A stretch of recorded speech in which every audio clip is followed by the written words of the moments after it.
Hello, Into Tomorrow fans. Welcome to this week's ITTV update. I'm Dave Graveline.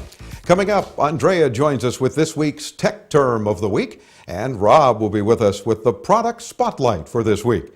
But first, it's time for our look back at this week in tech history. Here's Chris. Thanks. This week in 1996, Linux version 2.0 was released. 2.0 was a big improvement over the earlier versions of the operating system that some experts hoped would become a competitor for Windows.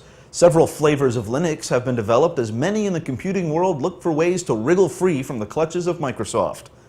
In 1951, UNIVAC 1 was unveiled in Washington, D.C. Billed as the world's first commercial computer, UNIVAC was designed for the U.S. Census Bureau. The massive computer was 8 feet high, 7.5 feet wide, and 14.5 feet long. This week in 1752, it was a dark and stormy night. Benjamin Franklin tied an iron wire to his kite and let it sail. He flew the kite from a long piece of twine tied to a silk ribbon on the end. Franklin attached a metal key where the twine and silk met. His idea was that any electricity overhead would be attracted to the wire on top of the kite. As lightning began to flash, he put his hand near the key and sparks flew. The test was a flying success. That's our look back at this week in tech history. Thanks, Chris. As always, This Week in Tech History is brought to you by tigerdirect.com/Dave. When you need great prices on all sorts of consumer electronics, cameras, computers, everything you can think of, great gadgets and gizmos, by the way, do visit tigerdirect.com/Dave. The digital revolution has improved the way we capture and save memorable family moments. Kodak is a pioneer of digital photography products. Rob's been playing with one of their newest additions to the EasyShare family, and he joins us now for this week's product spotlight. Rob? Thank you, Dave. We're always looking for fun digital cameras with cool features, but there are so many out there to choose from. Here we have Kodak's new EasyShare Z612. It has a modern exterior design and its features go beyond tomorrow. The benefit about digital photography is that you can take as many digital images as you want and delete the bad ones, therefore will give you more room for the good ones. Sometimes we delete pictures because we don't like what's on the background, but with Kodak's new Perfect Touch technology, you're going to be able to enhance the picture directly from the camera. And the neatest feature of it is its on-camera cropping, so you're going to be able to crop the picture to your desire, save it, and be able to print it the way you cropped it. In addition, you can take pictures in 5 different color modes. Plus, there are many multiple scene modes you can choose from depending on your subject and its surroundings. The EasyShare's Z612 takes pictures at 6.1 megapixels and has a 12x optical zoom. Optical zoom is preferred over digital zoom because it won't pixelate the image.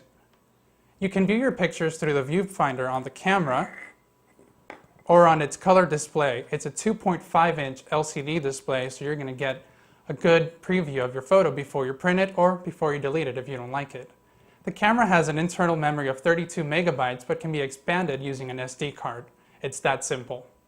Sharing is very easy with this camera. Basically, take your picture however you want, preview it on the color display, and afterward you can dock it here on the printer. This is Kodak's G600 printer. It's an EasyShare printer that is compatible with this new camera. And all you do is select the picture you want to print and hit print. Here we have a picture of one of our cameramen, Derek, and it came out pretty nice, huh? Both of these products we featured here on our product spotlight are on Kodak's site, but of course you can always come to graveline.com to find out more about the products we talk about. Now back to you, Dave. Thanks, Rob. Take my picture anytime. It's time now for this week's Tech Term of the Week. Here's Andrea Brasino. Thanks, Dave. And the tech term for this week is PDA, Personal Digital Assistant. And it refers to a wide variety of handheld and palm-sized PCs, electronic organizers, smartphones, and pagers. It's a pocket-sized personal computer. PDAs usually can store phone numbers, appointments, emails, to-do lists, and even take pictures. Some PDAs have a small keyboard. Others have a pen, which is called a stylus, for input on your touch screen. One of the most popular PDAs is the Palm, and it comes in many different styles. That's this week's Into Tomorrow Tech Term for this week, PDA. Don't forget to call if you have any term that you would like to know about at 1-800-899-INTO. Again, that's 1-800 899-4686. Now, back to you, Dave. Oh, thanks, Andrea. I was just updating my PDA. Be sure and tune in to tomorrow. Each week, we want to hear you on our radio show. Call us toll-free at 1-800-899-INTO and join us at graveline.com.